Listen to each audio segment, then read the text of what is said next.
Hey everyone, welcome to Stuff I Never Learned from the Schoolbook. If you're looking at the beard, that must mean it's Monday, 7 p.m. Central, 8 Eastern, 6 Mountain, 5 Pacific. Hold on a second, I gotta remember this one. 3 p.m. out in Hawaii. You're at 6 a.m. out in Indonesia, and you're at about 10 a.m. to 12 p.m. tomorrow out in Australia. So welcome everybody. Welcome to the show. If this is your first time being here, welcome. My name's Tom Springer, and I'm the host of Stuff I Never Learned from the Schoolbook. If you are a repeat offender, which the two that are commenting in right now are, hey guys, welcome to the show. I do have on a very special guest today. If you don't know who Mary Jo is, she has been on quite a few episodes of different shows. She's been on Destination Fear. She was on an episode of the Travel Channel. She was a guest speaker on the Jenny McCarthy show. She has a couple or a few or a ton of haunted dolls. And she's kind of been on a few other things, and there's stuff that's actually coming up as well. So I'm going to go ahead and bring her on, and let's go ahead and say hello to Mary Jo. Hi, Mary Jo. Hi, Tom. How are you? Good. How are you? Welcome to the show. Thank you for having me. Thank you. So these people are going to pop in and say hi. Hi, Jamie. Thanks. I'm glad you like the new intro. Yeah, that's fairly new, about 2 weeks into it. So Stuart's saying hello from Texas. And Nicole's the brain of the outfits, but she's not here right now. So she'll be here shortly. So welcome to the show. This is my first time having you on, and I'm really happy I was able to get you to come on because you're so busy. Oh, there's people for you that already know who you are. So Don's popping in to say hi. Stuart is letting us know that he absolutely hates dolls, which is going to be fantastic because I'm with you. I'm with you. Jason Gomes is saying hello to you.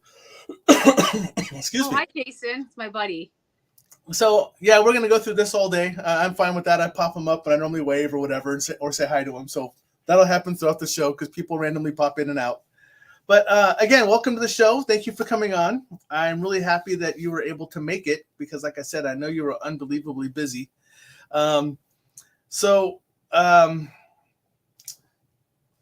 First off, I want you to introduce yourself, but then I also want to have my normal, as everyone knows that's in my audience, my canned question.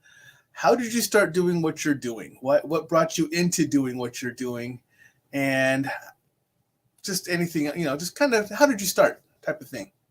Okay, so I'm Mary Jo. I live in Pennsylvania. Pennsylvania is very big, so I live closer to Philly. So I'm kind of like on that one end where I'm like next to New Jersey and all them. So I have a group named Penn Paranormal. Technically, it's just me and my husband.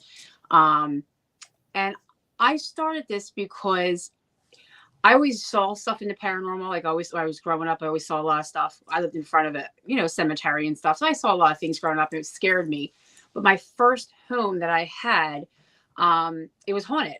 And back then in 98, I didn't know how to get rid of that because there was no TV, no nothing, like no TV show. So literally I went to the library. I used to watch, I used to watch Montel Williams, watching Sylvia Brown on there. And that's what I learned from her, how to talk to spirits, not talk to them, but how to communicate with spirits and what was good, what was bad. And I had to get this thing out of my house. And it's funny because one of her shows that she had, it was just weird.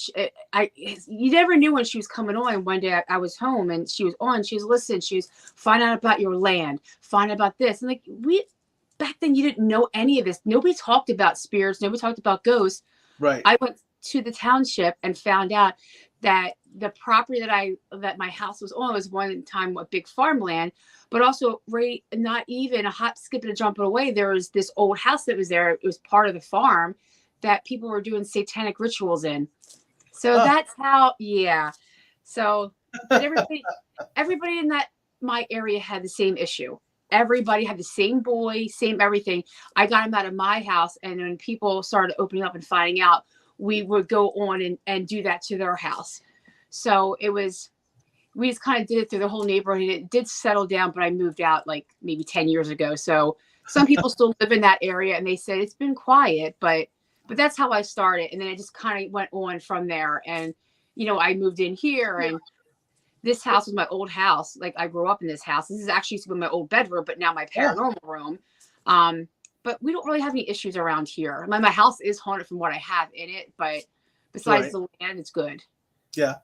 So is the only thing you have in it that is hi Sandy, is the only thing that you have in it haunted are the dolls, or do you actually have spirit in there, or do you just kind of have a mixture of a few things that are just hanging out there and saying hi to you in the morning and making sure you're drinking your coffee and being a good girl? Well, it's funny because when I lived here, when I was a teenager, I always would see black shadows all the time. And my mom always would tell me, it's your grandfather, had a cowboy hat. Now we know, you see that tall man with the cowboy hat or the hat. It's, I personally don't believe that, because I would see this thing all the time and I would always think it was my grandfather. I never got any bad, ill feelings from it, but I would always see it up and down the hallway, or I would hear something up and down the steps. And then when we bought this house, me and my husband, my girls lived in this room.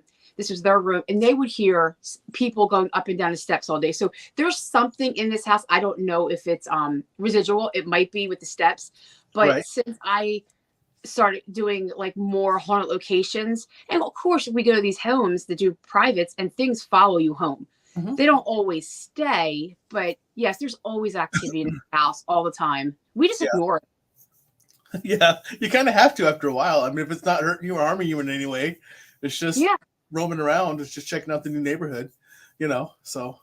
But my daughter came over the one day, and she was sleeping on the couch, and she goes, "Mom, there's something in the kitchen." That's all I kept seeing, is this black shadow in and out of the kitchen. I'm like, yeah, it likes our kitchen. I said, I have a feeling it's the table, like the quartz tabletop. I just think things are like really drawn to that tabletop, because when I sit in that kitchen, I see stuff all the time. I was just on a TikTok live on Friday when Destination Fear came out, and I was talking about the show. I must have saw at least about 7 or 8 shadows just walking by. And I'm just like, and even people are even noticing my dog acting funny and watching stuff. Right. Yeah. Yeah. So what kind of dog do you have first? I have German Shepherds. So I have 2 left, mom and daughter. Are they brave German Shepherds, or are they the ones that look at it and go the other direction, German Shepherds? Well, it's funny because I used to breed dogs for police officers. So I had the mom and dad, and I had 3 of them. So 2 brothers and 1 sister.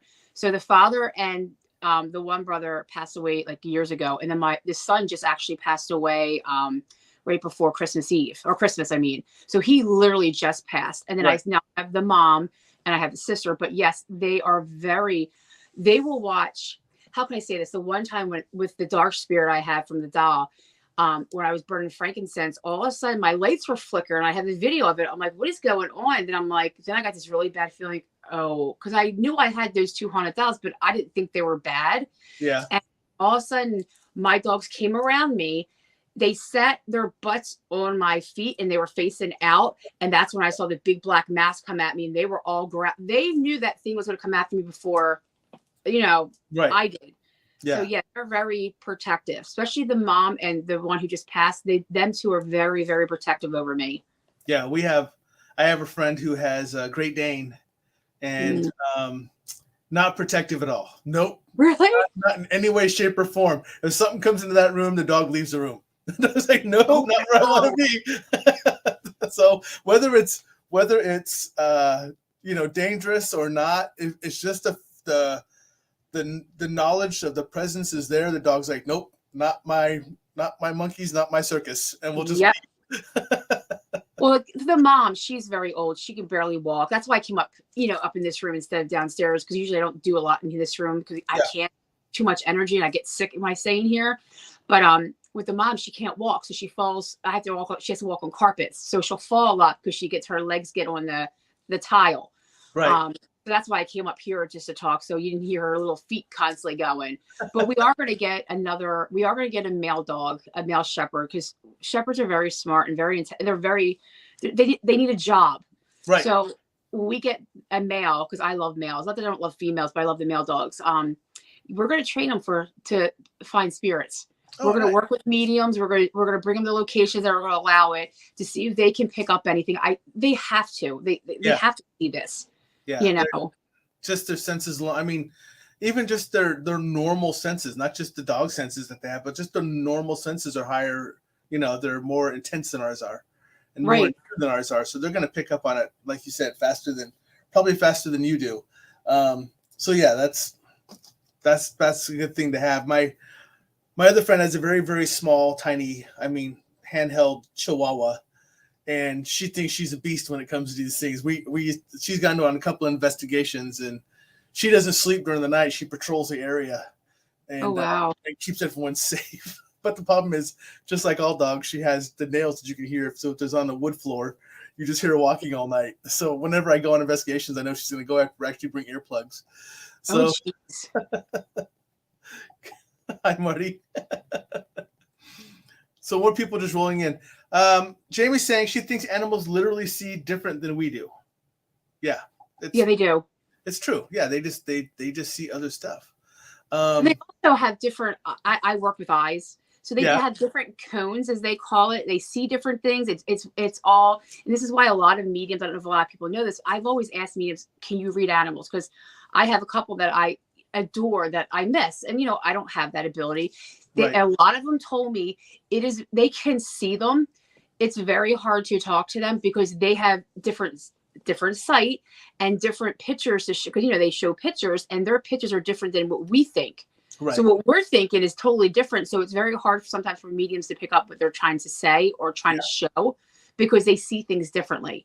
So it makes total sense. I had on an animal psychic before, and she would talk about that. She talked about that was just so different, and the picture she was getting in her head, she had to learn what the animals were saying, because she's like, this doesn't make any sense to me. And then she started realizing that she had to look at it from a different perspective than the human perspective, and all of a sudden she was able to start understanding it a lot better. Right. Stuart's asking what if they don't tell the difference between live or not, if the animals don't tell the difference. Well, think about it. If you're standing in a room and it's not there, and a dog's sitting there staring at it, right? We know it's there and it's not. Is that if I would have to train a dog, I would have to think, how will we do this to, like, they would have to give us some kind of sign that they see something sitting there or see somebody walking in, because you could walk in and they would have to give me that same sign, because we don't know if they can see it the same as a regular person. Right. I just know, watching my dogs, I would come in, and it's funny, the one who just passed, he knew when things were evil, because I would walk in the door, I wouldn't sense anything, but the one time I did, I actually thought I was going to vomit all the way home from a home case. And I get home, and as soon as I walked in the door, he growled at me and was growling. Whatever it was behind me the whole time, because he wasn't looking at me, he was looking behind me and growling. So he knew whatever that was, it was bad. Yeah.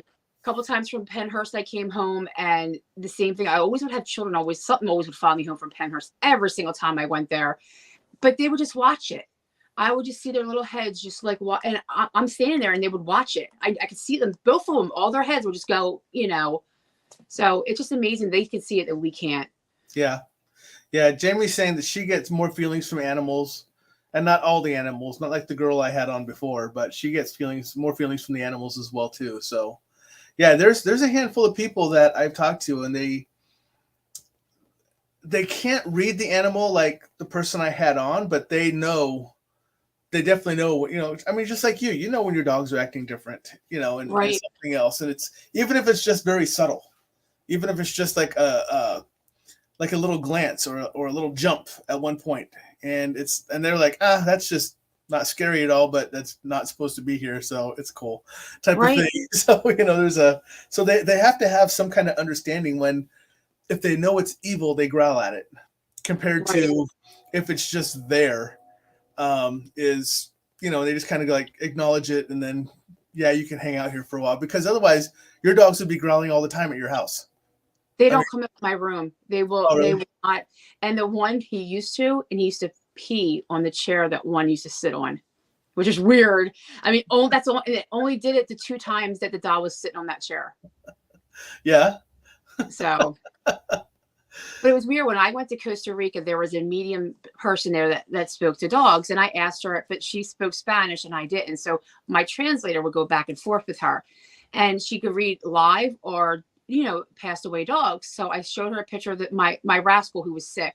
Right. He wasn't sick. I was taking care of him, but he had he wasn't really eating very well before I left to go to Costa Rica. And I was very worried, and I would message the person who took care of him, and in my house. She stayed in my house, and so I asked her, I'm like, can you read this live dog? She goes, yeah. And all of a sudden she started, and I had this all on video. She started like not convulsing, but her hand would shake.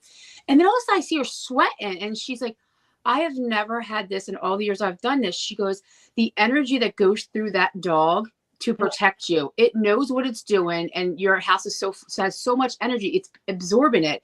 But did you ever see his hand shake? And I said, no, not at all. It's just going to do this. It's just going to kind of, that's all I keep seeing. And I can't figure out what he's trying to tell me. Cause again, it's different. Right. It's different. And she's like, yeah. Huh?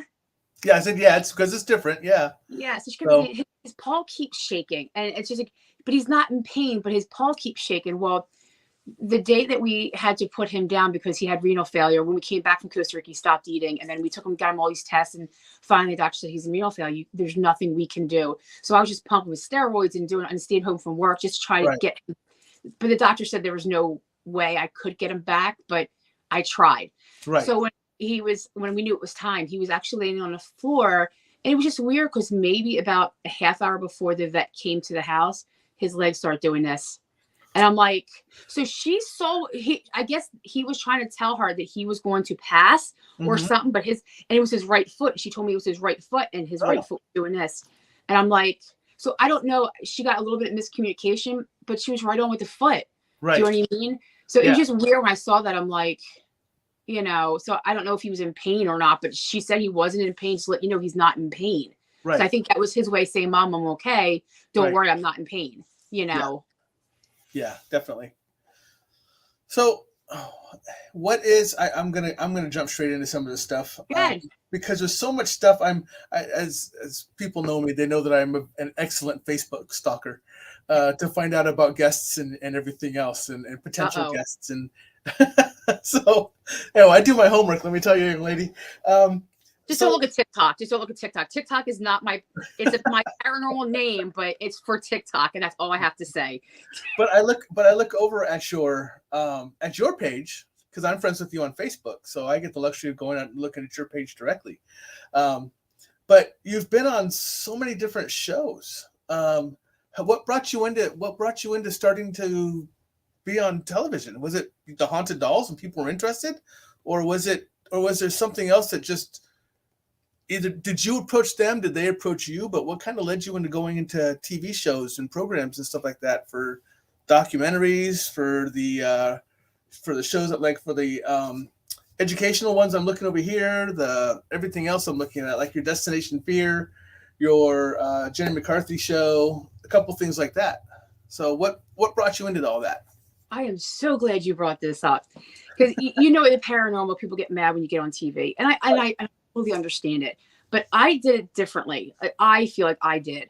So when I got the dolls, a lot of stuff happened that people didn't know, and a lot of stuff I don't even choose to tell because it was bad. Like a lot of people say they have haunted objects, but they really don't, because they really had it. You'd be sick all the time. There's just certain things that happens when you have haunted objects, at least and just certain things that just happens in your home, in your life, and everything.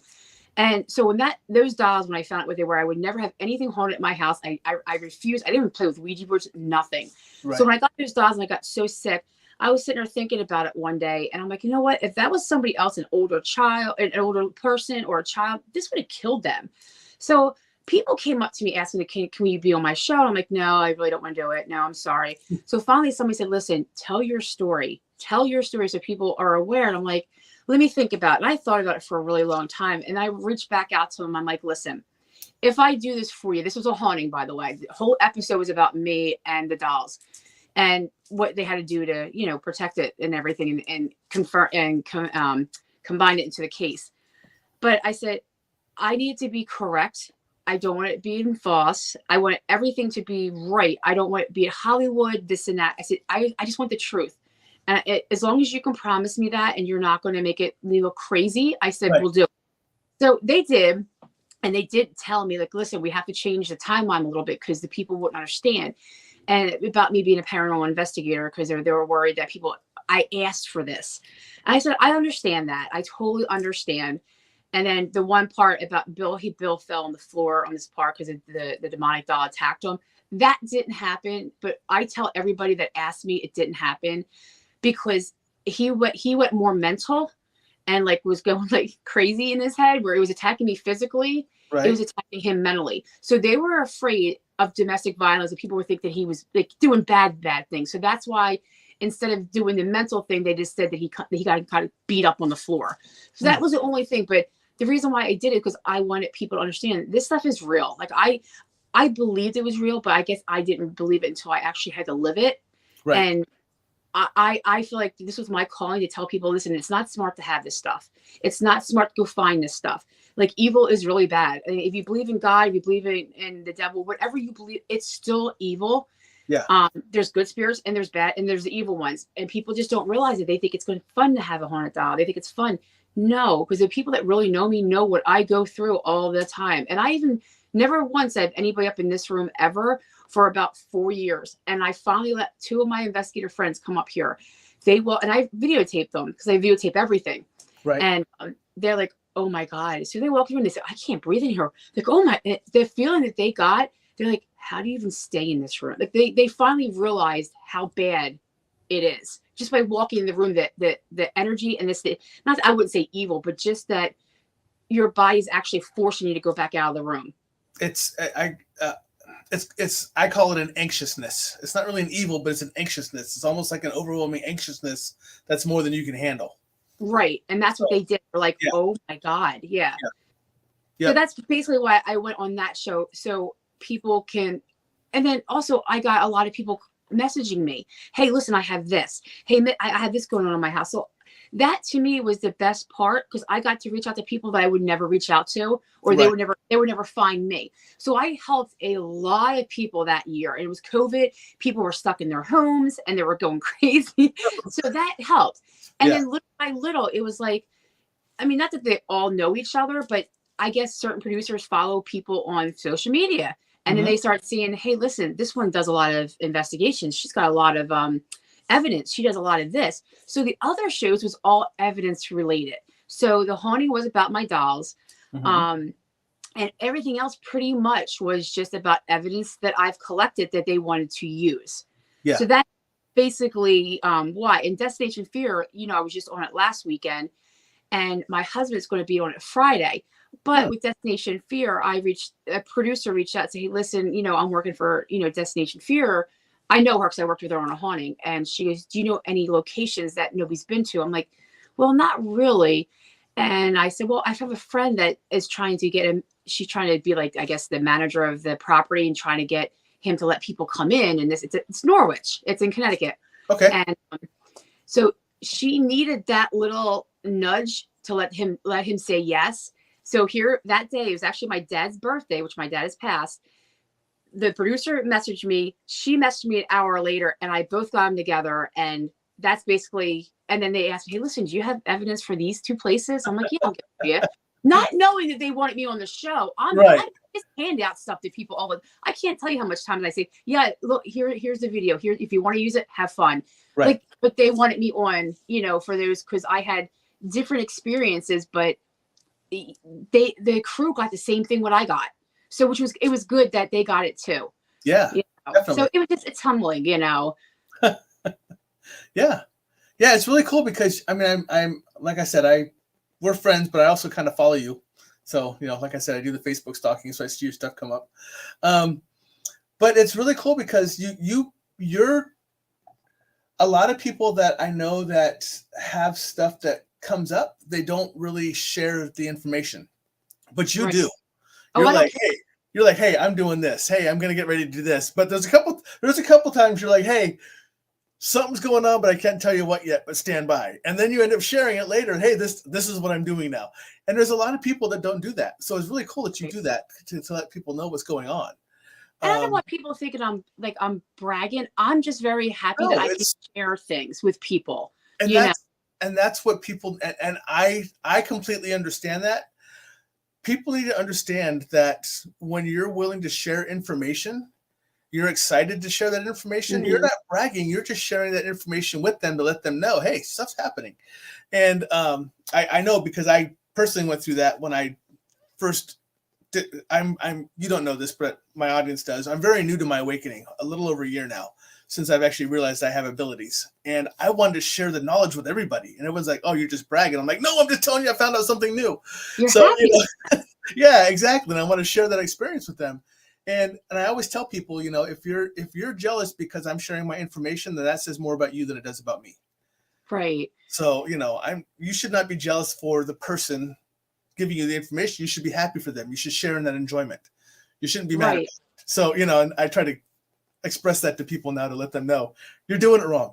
So yeah, like I see my friends come on. Like I don't watch a lot of TV because we're busy, and I'll have it played in the background, and all of a sudden I'll hear somebody's voice that I know. I'm like, oh my god! I'll take a picture and I'll put it on Facebook. I just saw you, or I'm like, but I don't get that a lot. I did, a couple of nights ago, I did get like a bunch of people like message me. They're like, it was so nice to see you on there. I'm so glad you went on there because everybody loves that show. Yeah. But I'm like, that was really nice for me because a lot of people don't do that. They don't praise you, but people don't understand. Like I come home from work and I do paranormal till about 2, 3 in the morning. Yeah. And I get up at 6 in the morning and then I'm on my phone, emails, text messages, and call. I'm driving to work, talking to people on the phone about and their homes and everything's okay. How'd you sleep last night? It's like, it never stops. And people don't understand it. So when I get something that's fun or happy, or I get evidence, I'm like a school kid. Like, so they asked me to do a Paracon at White Hill Mansion with Katrina. I saw that. Oh my God. You thought I won $1 million. I'm like, what? Oh my, and I could not wait to tell people. I was so excited about that. And then I thought I was just, I'm going to be one of the guest speakers next to her. So I was just like, wow. Like I was so like, I can't believe this. Like I was just ungodly happy. Right. You know what I mean? Yeah. But I guess some people think that I'm just very happy. Yeah. That is it. And it was awesome because I saw the post. I just looked at the post before you and I jumped on here together to start talking. It was on there and I was like, oh, that's really cool. That's going to be something new we can talk about. Because I'm the same way. I'm happy that you're doing so much. And that's why I love having the guests on, because it lets them know that, hey, you can kind of go out and do it. You don't have to do it to the extent that Mary Jo's doing it, but but my husband. But it's he's actually popped up on here. So, but okay. Yeah, he's out here. Must be home now. But yeah, and that's why I like to share the information. That's again why I like to bring people on, because they get to share their experiences, and it's important, I think, for all of us to hear the experiences and to kind of share this information, because it's really cool that you got the dolls and you have other stuff, but they also have to understand that it's not just the dolls. And we explained that earlier. You've been doing this since you were young, and you've been working this kind of stuff since you were younger. And so it's not just like a one-trick pony type of thing or anything else. This is a real deal. This is something that your life is all about. And right. It's really always cool. Been that way. And it's really cool to be able to share that information with others. And Jamie's saying, no worries what negative Nancy's think. Yeah, I agree. I don't care at all. It still bothers me. Like I feel like I'm a really good person, and a lot of people know that I'm a good person. But when people come at me, I'm like, really? Because if you would still come at me in the street and say, hey, listen, I don't have money, I would still give it to you. Or if I need help, even though that you did me so wrong, I would still help you. Right. That's just how I am. So it's hard. It's hard. I can never put that guard up, so you know what? I don't care. I do care. Deep down inside, I do care.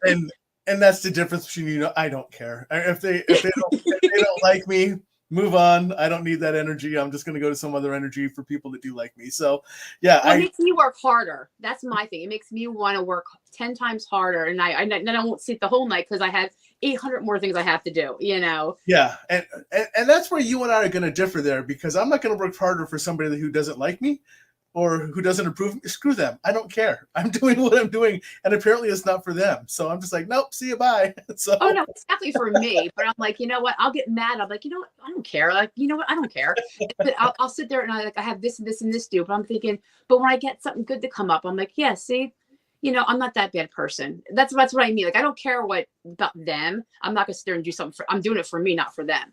Right. But then when something good comes up, I'm like, yeah, see, I'm good. I'm good. Hold on, I gotta call out Joe really quick, or Jamie really quick, for not reminding Joe that you were on my show tonight, because apparently Joe forgot the show, and Jamie forgot to remind him. So shame on you, Jamie. I'm not gonna blame Joe for forgetting. I'm just gonna blame Jamie for not reminding him. So Yeah, and Stuart agrees with me. That's strange. He says, like Tom said, it says more about them than it does you. Yeah. That's how they're going to be. So, Stuart's one of those I got to joke with. So I'm just giving him a hard time for agreeing with me because normally he takes shots at me, so that's pretty good. But you have, how many dolls do you have? Do you even know? I don't even know. I have no idea. I don't even count them anymore. There's no sense. Because I also switched them out to, like, there's a museum in New York that asked me if, hey, listen, we're trying, it's Pine Bush. It has like aliens and paranormal. And he's like, do you mind if I borrow a couple, just like a layaway, so people can come in? I could tell. I said, yeah. So I'm always switching them out. I don't even know how many's in there. Yeah. So I don't really know how much. I don't really count, but he's got the bigger things, and sometimes there's things that are not evil, but things that are just make a lot of racket. They sometimes go there. Yeah. When they go there, do they? I'm assuming that you have some of your cases are protected and blessed to maintain some of your dolls. When they go to the locations like that you loan them out to, do you have to go through the whole process of putting them in a case as blessed and protected again? They won't get those. Those don't leave. Okay. Yeah. These are just human spirits that are just a little bit more, I would say, boisterous, or just don't, they just want to start trouble. Yeah. And I don't think it's they're starting trouble. I think it's just like you go a workplace, there's somebody that you cannot stand and you don't want to be in that same room with them.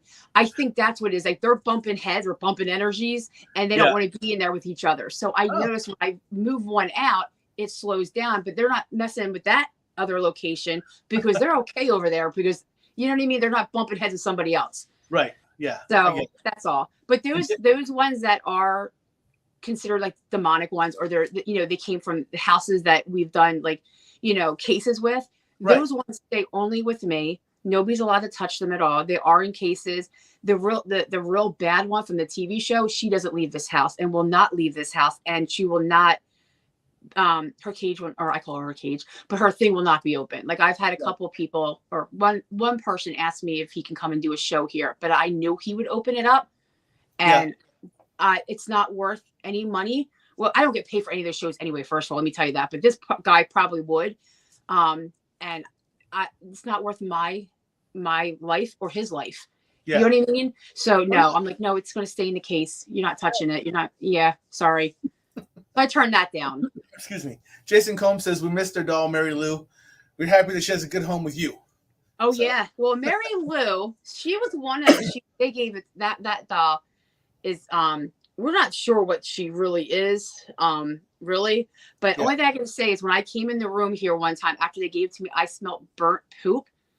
And everything, I start getting flies in my house. That's when I start noticing the smells and the flies is when I start noticing that's when something's bad. It always happens as soon as I bring this object in, and it's about 2 days after. So once if I start seeing that, I know whatever I just brought in, it's got something bad attached. And then I put it directly in a case. Yeah. But she went to Costa Rica with us because she was one that they wanted to see. And I thought she was okay to take. Well, on the way home, her case broke. There was 3 cases that broke, and hers was one of them. So I have to make her another one. But she's in together with somebody else. But everything's been okay. But yeah, I have to make more cases. And it's just time consuming making all this stuff and doing that. There's just not enough time in my day. There really isn't. Yeah. Are you ever worried that you just get so many of them in a case that there's just too much energy and that's why they're breaking? Or well, the one doll cabinet would pop open. Oh, that's when I was telling you earlier about that paranormal caught on camera when we were on that and we were talking about the doll case opening. That's when everything started, malfunctioning on her. Like, the Zoom and everything was all, and she was hearing screams and all this weird stuff. So I'm hoping if they do air that, that's a part of it, and they put that on there and it was saved. Yeah. But yeah, so the dog cabinet will always open and it's locked. The key went missing also. I don't know where the key went. Obviously, I didn't take it, but it locks. So it just would push. And I have so many videos. I just stopped recording them. I'll just come upstairs when I see it. When it gives me the notification it's on, I come up, slam it shut because it's a lock. I can't unlock it. I just slam it and then go downstairs. Yeah. I don't acknowledge it. I don't acknowledge it. I look at it. I don't say nothing. I just close it and walk downstairs. Yeah. That's probably best. So Joe has a statement and a question. Okay. His statement is, hey, I have had an experience where the doll that was haunted was kind of haunted by the person owning it. It was her energy and her obsession with haunted dolls and attention that haunted the doll, or most of it, anyways. Have you ever experienced something like that before? Yes. So anything can have energy. We have energy, poltergeists, all that other stuff. I believe that somebody's so obsessed with haunted objects. This is why I keep on trying to tell people it's not good to carry around. And you see, I saw a couple of people not that long ago obsessed with their doll and like sleeping with it. And this is not Jason, the other Jason Combs, but not his friend Jason is the one who gave it to me. There are two named Jasons. I'm not talking about that Jason. I'm talking about somebody else. But they would sleep with it. They would brush its hair. And finally, I told myself, like, listen, this is not normal. You're feeding into this thing. You don't know if it's good. You don't know if you're feeding into it. You're giving it all its energy. So yes, I think that energy can go to that. Her energy can go to that doll because she is so obsessed with it because of that other spirit is making her obsessed with it. So it's strong. I do believe that people can do that. I believe that they want it so bad that they will make it happen with their energy themselves, like portraying their energy into it. Is it really haunted? Probably not. It's just their energy. Right. You know, but then again, how much energy you have, you can make a poltergeist. You can make it as an entity into that doll because you want it so bad. Right. But that's what I believe. Yeah. And I've seen it. I don't know if that answers your question. It does. I believe it does for what he said. Stuart said he doesn't have a hockey mask. So going back to the other Jason. So okay. That's what he's referring to. Jason. So sorry. So you have the dolls. You deal with stuff in your house, but you and William, like you said, are the two really that run Penn Paranormal. Mm-hmm. Do you guys do just investigations on your own then, outside of everything else you guys are doing in the house and doing the show stuff? Do you just go on investigations as well? Like private ones, like paid, like you go to like Pethurst and stuff like that? Both. Or you talk about privates? Both. Like, do you go to people's homes when they ask for help? Do you go just out on investigation to check out the cool places? Like, I know you go out to a handful of places to investigate, like with the team and stuff like that, or you get invited by other teams to come investigate. So I'm kind of asking about those as well as personal home investigations when people are like, look, I got something going on. Can you come check it out type of thing? So, because I know you're still part of doing that too. Right. So you kind of do a little bit of everything. So yeah, a lot of people don't do home cases anymore, which I don't know why, because to me that's I wouldn't say fun, that's a wrong word to put into that because they're scared to death. But right. I have to prove, hey, listen, this is not bad. I'll go in there and I'll explain it to them. I bring my equipment. So I love doing the home cases, and I do, and not many paranormal people do that anymore. They go to the.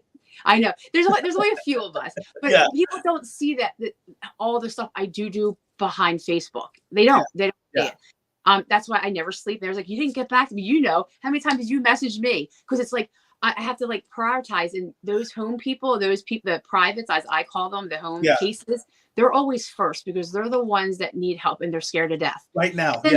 Yeah. And then Facebook and that's all later, you know, but I do like going to, don't get me wrong, to like Pennhurst and, you know, and Waverly Hills and, you know, Mid-Orange County. I love that because it's different energy, I guess you would say. There's so much of it. And every time you turn around, something's going off and this and that, which you don't get that really too much in a home case. Right. You know, you do, but you don't, depending on the issue. Yeah, say what the problem is. If there is even a problem. I mean, that's what a lot of people got to understand, that not all private home hauntings are private home hauntings. It could be something else. So yeah, I mean, we've flown to Ohio for homes. I mean, that's, you know, that for us, a drive wise would probably be like 12 hours. So, but we actually flew there to do that, but that house was insane. And I felt bad, and I was talking to them for a long time, and finally it got so bad I didn't have a choice. I had to go there, and I had to go there right away. So I mean, but yeah, I mean, we do a lot, and I don't think there's only maybe one case that we could not figure out. Yeah. But I think I don't think it was. I think it was the person, not an entity. So, but I still make sure they're okay every once in a while. you know. I've done the same thing. I had to explain to the person it's not your home, it's you. Mhm. You need to get back together with your physician you were seeing, type of Yeah, thing, you know. And I've had a couple of those where it's been that way. You know, it's not there's no haunting at all, but in their mind they're being haunted. So right. you just kind of you have to understand how to break down and investigate that side first before you just instantly jump into a haunting. You have to make sure you have to verify before you react. And also too, like if you ever had like a real haunted, if you had really had something that was bad, like you could tell, I could tell the difference between somebody who really has a haunting and somebody who just wants attention or just wants to Right. be on TV or whatever.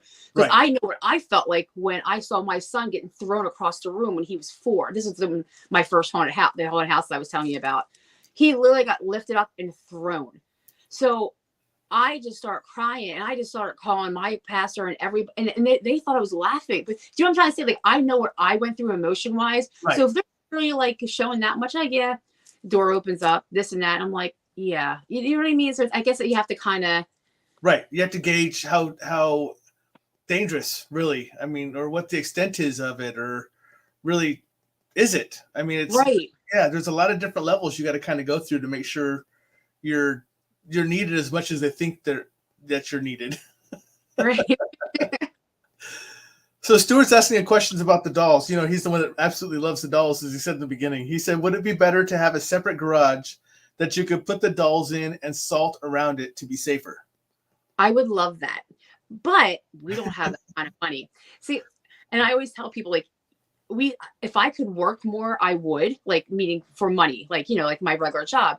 But I can't have a second job. This is my second job. Right. So for us to, believe me, we looked into it to put a garage onto our house. They're talking $30,000, and that's not even attached. Right. So I'm thinking, I can't put them in a shed because I'd be afraid. And don't think I'm stupid, but you know, like a mouse comes in and eats it, and Oh yeah. not that I say the mouse will get possessed, but I always would joke and say, yeah, now I got, you know, a bunch of mice in my neighborhood or squirrels all possessed, you know. You're having But, you your know, Green Mile moment. Is that what you're doing? yeah, So. yeah. So, but yeah, that is my goal eventually, to build something outside my house. Or if we ever came across like a haunted location, Yeah. put them in there, but they would be in a room that nobody can get in. They could see it from the room, but they cannot access any of it. Right. You know what I mean? Yep. So, I mean, I Yeah. even thought sometimes just put in a storage shed, like a storage unit. But then Jamie's again, saying you need a she shed for the dolls. it's a what? Jamie's saying you need a she shed for the dolls. Yeah, exactly. Yep. So eventually we will get to there. And that's why I'm like, you know, because people are like, you know, they keep on saying, you know, you want my doll. I'm like, listen, I really don't need it. If you need to give it to me because you need it out of your house, that's different. Right. I don't need anything else in this room to, you know, get any more stronger until I get a bigger location for them. Yeah. But if it's bothering you, I will take it. But if it's not, you just want to give it to me, just hold on to it for a while. Right. If it's not really bothering you. Right. So Amber is saying being an investigator or even a medium automatically makes you a counselor as well. You have to help them feel safe. And that's definitely true. I mean, that's right on the nose for that. And that's a lot of part of the going in and feeling it out first before just jumping right in and trying to figure out, oh my God, what's haunted? Let's bring out all the equipment right away. No. Well, it's like, no. I totally, like, I work in the medical field. So when people sit down, I'm not even knowing, I'm already reading them. You know what I mean? Like, I'm always like, I can't tell you. I had one patient one time came in and I knew something. The feeling I got from him was like dread. And here I sat and I just knew I had to talk to this guy. And I don't know why. I just sat there and I'm such a people person. I was talking to him and he said something to me and I forget what it was. But basically, he wanted to commit suicide and he was done with life. And it was something like he lost his job, he this and that. And I don't remember what I said to him, but I remember he came back and said to the doctor, if it wasn't for that girl, I would be dead. He goes, but she told me, this is a reason for you're doing this. You're going to get better things. And I was just going on my spiel that I usually do with people. Like, listen, this is just a bad point. It will get better. It has to. And there's a reason why it's bad, because something good's going to happen. So I was kind of telling him that, but that man was going to commit suicide. But since I knew something was really wrong with him and he didn't show any signs, I felt it as soon as he walked in that room. Yeah. And I sat there and talked to him forever. So when I used to work at that doctor's office, if I was ever in a room longer than a normal, they didn't bother me because they knew they knew what I did. And Yeah. they knew I was in there for a reason. I was in there longer for a reason, you Right. know. Yeah. Yeah. So Matt is saying one of the best in the field, honored to be her friend. Oh, thank you. Who I can't the Matt, things are so tiny, I can't read them. Matthew Ryan. Oh, that's my buddy. Yeah. And Thank you. then Jason Darden, who's the other Jason you were talking Yeah. about, said, I had Mary Lou in my bed for around a year and treated her like a human. Never realized how weird that was until I gave her to MJ and she was gone. Oh my God. This poor man. I felt so bad for him. He gave it to me at the Gettysburg Bash. He started to cry. I'm like, dude, you can keep her. And I'm handing her back. I'm like, you can keep her. And he's like, no, she Nope. has to go. And he's crying. I took a picture of him. He's crying. I'm like, dude, it's really not that important to me. You could have her back. He goes, no, I need to get rid of her. And he's handed her to me as he's crying. Yeah. But he knew that that doll was not good and that doll was controlling him. He knew it. And I was proud that he actually gave it away. I really was, because that's very hard when you have a haunted object that's attached to you like that. You don't want to get rid of it because it's making you keep it. Right. Right. I have a question, and forgive me for my ignorance, because I only know about dolls from a couple of people I talked to. So for me, I'm still pretty ignorant about all the doll stuff. But I have a question because it just popped up in my head, and that's normally happens with my squirrel moments, which are some of the best moments I have. Ask the crew; they know this. You have, when all the dolls are together, are you ever worried that just the way the dolls are, if there's the one, especially the ones that you're more worried about, the more evil ones, the more dangerous ones, or whatever else, that they can they kind of conspire and work together to plan things out? There's 3 of them that I don't really like, and that's one's Lily, which is the one from a haunting. Then I have this thing called Jingles, which a girl from TikTok asked me to take it because she said it's demonic, and a lot of people say that. Yeah. I said, explain to me why. She told me, she thought, I'm having a grandbaby. I need it out of my house. I need it out now. I'm like, okay, just send it to me. Well, let me tell you, I woke up that next morning, had this bad feeling that I shouldn't take it. I messaged her, like, don't send this to me. I had this like really bad feeling when I woke up. And usually when I had that, when I wake up in the morning, I know that somebody was telling me this in my sleep. You know what I'm trying to say? Yep. A spirit. And I already sent it. The day that it arrived on my front porch, as soon as I pulled up, I didn't even know it was on my porch yet. Immediate migraine. Immediate. I was so sick for weeks, and I'm taking test after test. I have it all documented, so I can prove that this is. You have to prove it's haunted. You have to prove it's paranormal, and I proved it to a doubt with this doll. And I even took it to a Paracon. Didn't tell anybody what it was, and people are like, "Holy shit! Oh my god! Why do I have a headache?" And this thing was already in the case, and blessed and everything else. And anybody who touched that case felt like they were going to vomit. So I said stuff like that. So them two, I'm worried about, and they're kind of far apart from each other in the room. But I really believe that God is more powerful than any of them. Right. And I believe it. And that's why everyone's like, well, don't you sage? Don't you do? I'm like, no, because God's got me. I know that. All my family's passed. I know they're all around, and I know the good spirits in some of these dolls, like some of these objects that I have. I don't have dolls. I know that they know that I'm protecting them, and then I'm not, like, a couple of them were in locations and I guess getting tortured. The one doll from a haunting, Gretchen, she's the her daughter died when she was 4, and that was her doll. So she was very protective of that doll because her daughter died, and that was her daughter's doll. So I can understand that. So again, it's the energy thing, her putting that energy into that doll because she was so obsessed with it. Right. When she died, she wanted to be buried with it. And that didn't happen. Her grandson took it, was torturing it, burning it, because her grandson is in the occult. So he was trying to put a demonic presence into Gretchen. But she, as a spirit, was trying to protect that doll, and she was mad, and she was causing all this havoc in his house for getting him to stop. But then I found out later that because I thought, you know what, how much it is to, like, bring her back up and put the doll back in her honor, just to have her doll so she'd be at peace. Right. And then I found out she was cremated. Oh. So I was like, okay, well, I don't want to burn the doll and her be mad. So I'm like, okay, but she knows I protect her. I always tell her story. I tell her everything about the daughter who passed away. Right. So I know that she's very strong. She's very strong spirit. Everybody can feel her as soon as they see her. But I think she protects me too. So there's good ones in here. Yeah. Amber is telling you, and Mary Jo, you are more powerful than any attachments. Remember your power. Yep. Yep. So, And when I was in Costa Rica, there's this big Brahu there that he's got the bloodline from so many centuries, and he's very well known in North America. And he came to that Paracon that I was at just to meet me. And he sat down, he said, Mary Jo, you don't have to put any of that stuff in a cabinet. You don't have to put any of that stuff in there.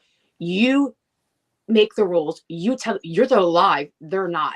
So you have to tell them you're actually stronger than they are. He goes, you just demand it. He goes, and I know you do it. I've seen you do it. Because we had a big problem at the Paracon, and I literally went up right to Jingles, the bad one, got in his face and started yelling at him. But nobody was in the room.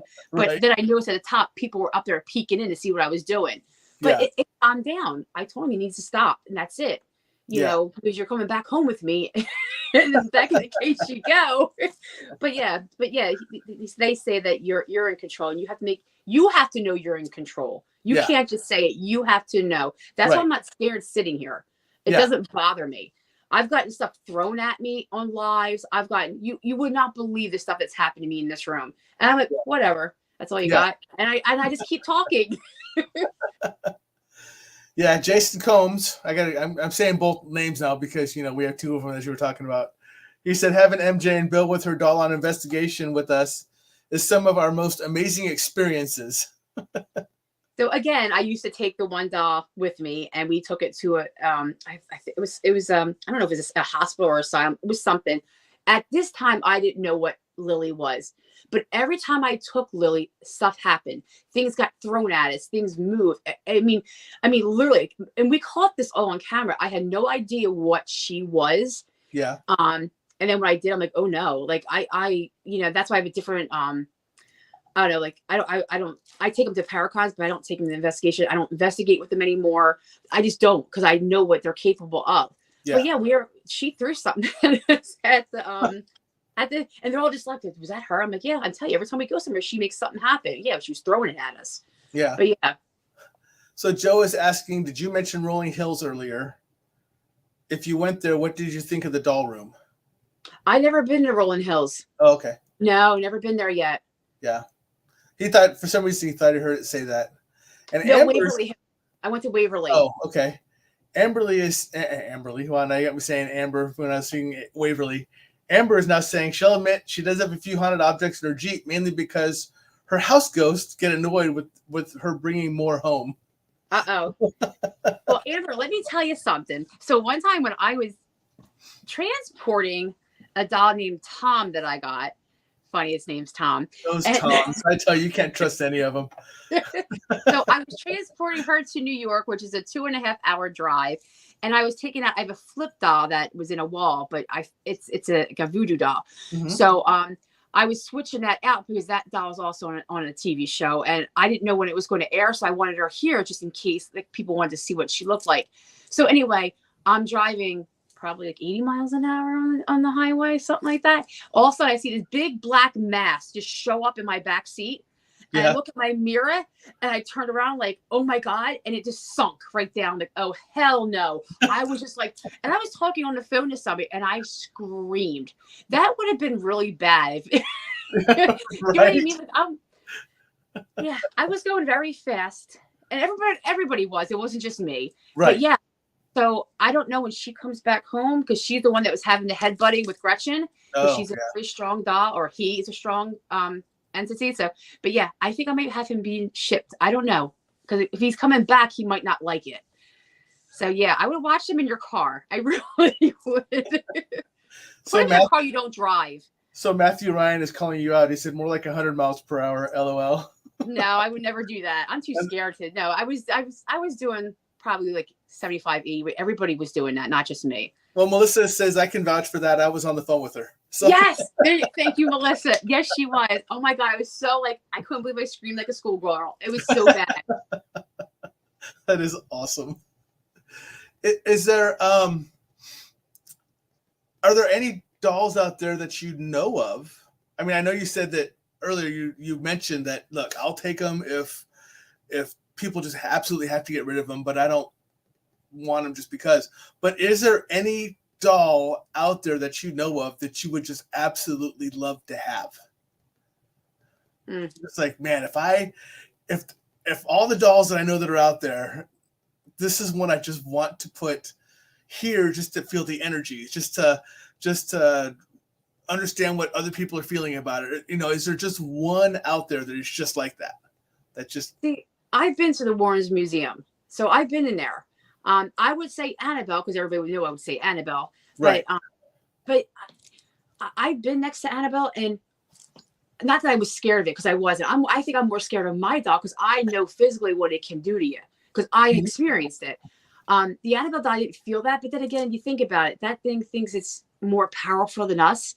So a pissant like me, it's just thinking, I don't care what she's doing. I'm not gonna portray any energy. I'm not gonna scare it. You know what I mean? That's how I right, think. But right. yeah, I didn't get that. But I wouldn't mind having. If they said, hey, listen, if you take Annabelle, I'm like, yeah, I can take her. And Yeah. and it's funny because I watched, nothing against Zach Baggins at all, but I watched, he had a video about this thing called Peggy. And he Right. goes, oh, you look at Peggy and this and that. Yeah. Yeah. So I can look at things and tell if it's haunted. If I can look at objects, I know that's my gift. I didn't know what it was at first. I used to get sick to my stomach and these pains and some weird feeling. Now I know what it is because before I didn't know what it was. But I looked at Peggy and I'm like, there ain't nothing in that. I didn't feel that at all. And I'm not saying that it's not or it is. I don't know. But I didn't feel that at all with that doll. By looking at it through the TV, Right. Yeah. The pictures and like, yeah, that has something. People message me all the time. But then I'm like, do you really want that in your house? Do you really want? Do you think it's really worth it? Yeah. You have a shed? That's what I tell me. You have a shed? So Jason Combs said he knew your answer already. yeah, they all do. Each and every one of them know. And like I said, I was like a schoolgirl. And I'll tell you this, and this is going to sound horrible. I don't drink. I don't do drugs. I don't do any of that stuff. Yeah. Especially like not even we're home locations. Okay. Not happening. So when we went to go to the Warrens, we were at the VIP the first year they did it. We were all out. Everybody was out there drinking, right? Drinking. Then all of a sudden they open up the room to go into to mingle or whatever. And you see the objects like, wait a minute. So I went up to one of the guys from, the team, like, we're going in with the artifacts. He's like, oh yeah. I'm like, well, I had probably like 4 Long Island iced teas. So, but usually I don't drink. So I'm like, right. Oh no, I can't go in there. So I'm texting everybody. And I think one of them was Melissa. I said, I'm going in. I said, oh my God, if I open up that case, like, oh my God, this is not good. So I actually stayed out for a little bit until I didn't feel like, not that I would never, ever open it, but I didn't want to go in there just in case. Do you know what I mean? Like, because they're haunted. So I don't want, my guard down. Does that make sense? I didn't want my guard down being in there. Yeah. Oh, I understand completely. I don't drink at all. Never have. So I'm that way. I just people ask me why I don't drink. Well, one of them is because I will never let my guard down like that ever. Right. So I don't drink to make sure I'm not. And the other one is simply because we're not sure what kind of drunk I'd be, and I'm kind of worried I'd be a violent drunk, so I don't ever want that to happen. So so Christina Malone Parker, that's a mouthful. States, I had a 100 plus beautiful settee. I think she's maybe 100 plus years old. Beautiful settee. Once I took it out of my townhouse, the weird experiences stopped. I took it to the transfer station and told them to bust it up and throw it out. So what was it again? It was a settee. What is that? Basically it's I guess I want to try to say what the best way to explain a settee. It's kind of like a table. Like for dining rooms and stuff like that. Okay. But yeah, so. Is it a little side table that you put tea and it flips up? It can be. I've seen larger ones. I've seen smaller ones. Some I've seen that just fit across the whole wall, but it's called a settee. But that had a name. Okay. Oh, someone else is calling it a small sofa. So. Okay. But yeah, so she had to actually have it taken out and broken up because of everything that was going on with it. So I don't know if I would have broken it up. Yeah. They say you don't burn stuff. You don't do that because it just releases whatever it is. Or you can, if it's a regular spirit, it can be pissed off because it's obviously attached to that thing for a reason. But they also say a lot of wood. Like I found out from like just talking to different people in different, countries, they all have different things that they believe in. And a lot of people believe that wood could actually hold energy. Because it's so porous, it can hold the energy. It basically draws the energy inside. Yep. People don't realize that. Yep. Oh yeah, that's a lot of times when we'll go to places. I have a tendency to touch the walls just to feel if I can get an energy from the walls or anything else. That's just kind of normal for me because they're porous. They'll hold in stuff. Hold on, Ajang's popping in. We have to say hi to Ajang. Ajang's popping in. She says, "I'm late. What topic is being discussed?" She's my friend that I mentioned the Indonesia time from. So, Okay. Ajang, we're kind of talking all over the place. We're talking haunted dolls. We're talking haunted locations. We're talking TV shows and documentaries that Mary Jo has been on and is going to be on. I haven't brought that part up yet. But stuff that she's going to be doing, and just kind of it's just kind of a whole topic of just paranormal. So you're right in the right location, lady, because I know I've seen some of your messages lately on Facebook, so we can talk later. But okay, she's all cut up. That was fast. Yeah, and then Amber is saying everything is energy. I swear I've spoken to trees and nature. Yep. Yep. Yeah. I have a very big belief in, and now I'm drawing a blank on the name. Of course I am, but never mind. I was just kidding. Druids. I have a very big belief in Druidism. As far as their worshiping of the trees and nature and everything else. So I believe there's a lot to that. And Stuart's chiming in with the stuff that we are talking about. So he's like, haunted dolls, because that's his favorite. He said so in the beginning. He loves dolls. No, he doesn't. He does not like dolls. And I was never a doll person either. So everybody's like, "Oh yeah, you're the doll person." I'm like, "Well, no, because God just gave me that title because that wasn't the case. It's not like I sat there and had dolls all the time, Yeah. So. So Matthew, I don't know what you must know what he's talking about. Matthew Ryan says, "Mary, you're welcome to talk a little about the 14." Oh, so he does filming. So he asked me to come with him and his team to investigate certain places. So on the 14th, that's where we're going. Remember I said earlier, like everything always happens on like death days for me and stuff like that. Yeah. So with Destination Fear, that happened, on my dad's. And it's funny because my rascal just passed away and he asked me the 14th of January, "Can you come help me film?" I said, "Absolutely." I said, "Well, that was Onyx's birthday and that's Rascal's dad," it's just weird because Rascal just passed. Right. So I'm like, yeah, that's going to be a good omen. It's something good's going to come out of it, because every time with dates, it always happens on a birthday or a death day. And when I see that, I know it's going to be huge. And I know that. It's them telling me it's good, do this, because sometimes I'm like, can I do this? I have so much going on. What this case comes up? What if this people need me?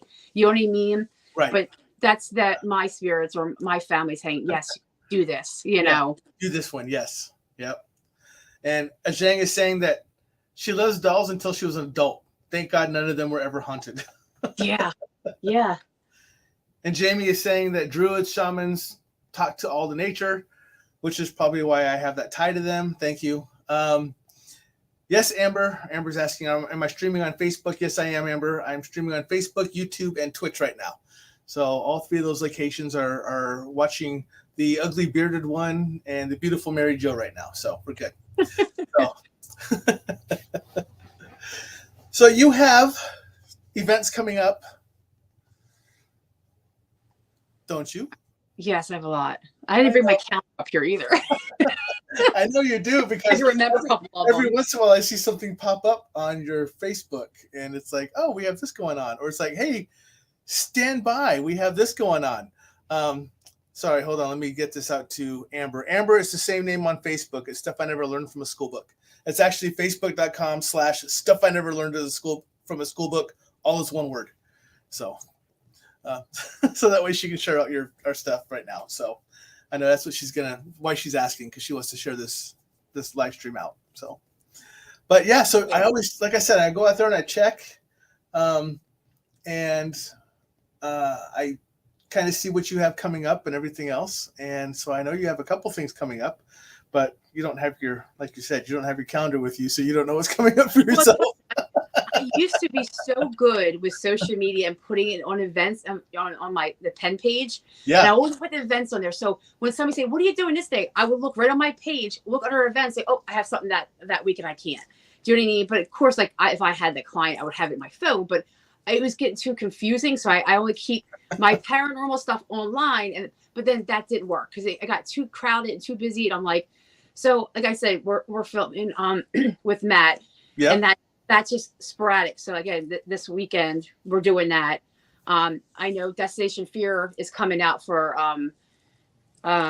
Norwich. That Bill will be on that one on Friday the 13th, and then Saturdays are filming the whole weekend. And I'm trying to think the next Paracon. I know I have the Paracon in White Hill. Yep. I think that don't quote on me. I think that's in May or March. I have the Penhurst Paracon we will be at 13th of May. Okay, thank you. Is the White Hill Mansion one with Katrina? Yes. Yeah, like I said, I got your page up right next to me. So thank you. Yeah. And you know what? A lot of them aren't even on yet because I haven't had the time to actually make it and put them on.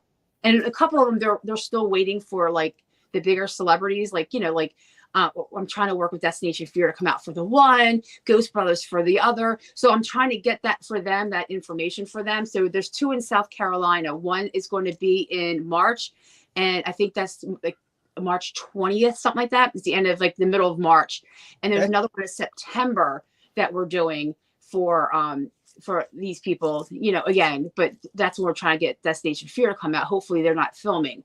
And then October is Costa Rica, or I'm sorry, not October. October is the Warrens, which, hopefully I'll be going back to. They haven't announced they announced they're doing it, just not the date yet.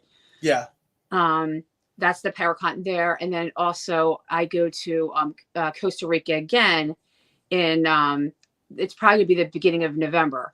But that one, that was probably one of the best things I've ever done is going, excuse me, to another country and talking to them. And then them different, people, we had people from Mexico, Guatemala, all these big investigators were coming. We were all just sitting there talking about, it was kind of hard because I didn't speak Spanish. So I had interpreters. It took a little while. And, but we all still talk to each other all the time. All weekend long, they're sending me videos that they got. And I mean, that's what it's about. Like, besides helping people, is connecting through everybody, because everybody has every state has something different. Well, could you imagine a different country? It is mind blowing what they do compared to what we do, and vice versa. Right. And so, and that leads me to a question. Hold on, I got to bring this up before I go to that. So Jason Darden is saying you should show up Friday the 13th at the Clifton with the 2 Jasons. If I would have, if Bill didn't have his show on, that's all.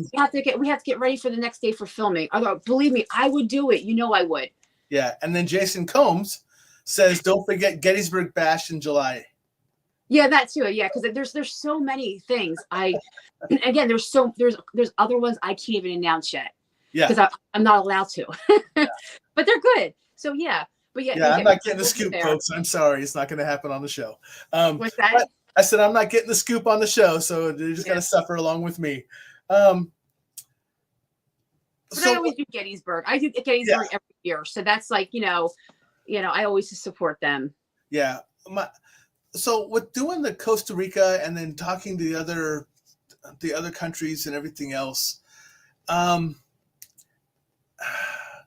what I'm trying to think of the best way to word this, because when you watch like the documentaries or the shows or the paranormal shows on TV and stuff like that, it always seems like the best.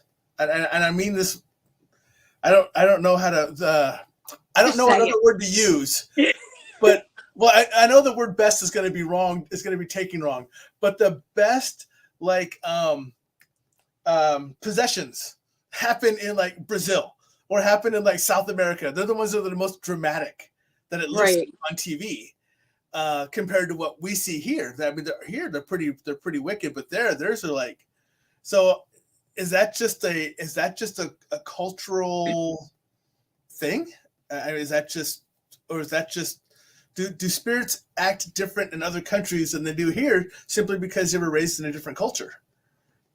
That's a I good way to think put that that. because when I went there, I thought like just seeing the comments and stuff on social media, I had of course translate it because I don't speak Spanish, and they didn't really want me there because they thought from America I was there to get famous. I was there just to go out about the dolls, but that's not why I was there. I was there to talk about them, saying why you should not have them. I talked about cases, certain cases that I got permission to that were demonic and what happened to these people, and some of them died. Like Yeah. it was really intense. So, but I had priests out in the audience. I had satanic worship people out in the audience. I had things like I'm looking around thinking, oh shit, I'm in trouble here. Because I'm getting nervous. You see a bunch of like white collar people and I'm like, oh my God, why are they here? And Right. and I was kind of nervous. But then as soon as I talked about cases, and that was the beginning, they were fine. They were just like, they were actually glad because, I talked about what we did and what we did. It was totally different, like the paracons we have here. Do you know what I mean? Like people just Oh, yeah. kind of not talk about themselves, but they do. Right. I just talk about my cases, my evidence that I had. I talked about the location that I got it at, if it was like, say, Waverly. But yeah, they were just like, wow. But then the other groups because I was the last one to present anything, but the groups were before me, I sat there and I had the translator tell me, watching their evidence, I'm like, whoa, like it was totally different than what I've seen and I've heard. But then again, I don't speak Spanish, but just the noise, like the one, they're called Low Paranormal. They're from Costa Rica, and the stuff that they were getting, like the sound thing that they sent me this weekend, I'm like, what is that? He goes, I don't know. I was hoping you could tell me. I said, we don't have that in America because it's something I've never heard before. So they do have, like, I thought was more, not Christian over there, and it's not. It's everything. So their witchcraft there is totally different than ours. Totally different. Like they call them brujos, but that's how you say it in witch. They're totally different. Yeah. Like, and how the one guy explained it to me, he speaks very good English. The brujo down there, he goes, listen, he goes, Americas they're just like those, want to be, bewitched kind of witches. He goes, I can show you stuff that will make your head turn. I'm like, no, I'm good. Yeah. But that was his bloodline. He knew stuff like just from like all this weird stuff he was telling me about certain stuff that I had. He goes, listen, your mediums are right. They were true to you about the readings of these, but this is where it stands from. And he went back even further, why this doll is this way and why this person. And I just stood there like, holy shit. Yeah. Like I couldn't believe what I was hearing. And I'm like, but he knew that, that slave owner, she came from this country, she came from that country, and that she did voodoo, and they had certain colors that they had to represent their, their rank, and they used, rosaries, and the rosaries are the color of their rank, but the owners thought, oh no, they're Christian. No, they weren't. They were cast spells on them, and he just went on like, I don't know. It just seemed like forever telling me this. I'm like, wow, because he has the knowledge because of his bloodline and his, and he says, I believe in God. He goes, but I do this for my family. He goes, I tell this. And so if I ever need anything, he said, just reach out to me. I'll tell you anything you need to know. So he was really, that's what I mean by networking. And this is what we be doing, and not like hitting each other and calling each other out, but working together, because these people didn't know me. Right. You know what I mean? And we keep in contact almost every single day on WhatsApp. And I didn't know what the hell WhatsApp was until I went to Costa Rica. And now I'm always on that thing talking to everybody.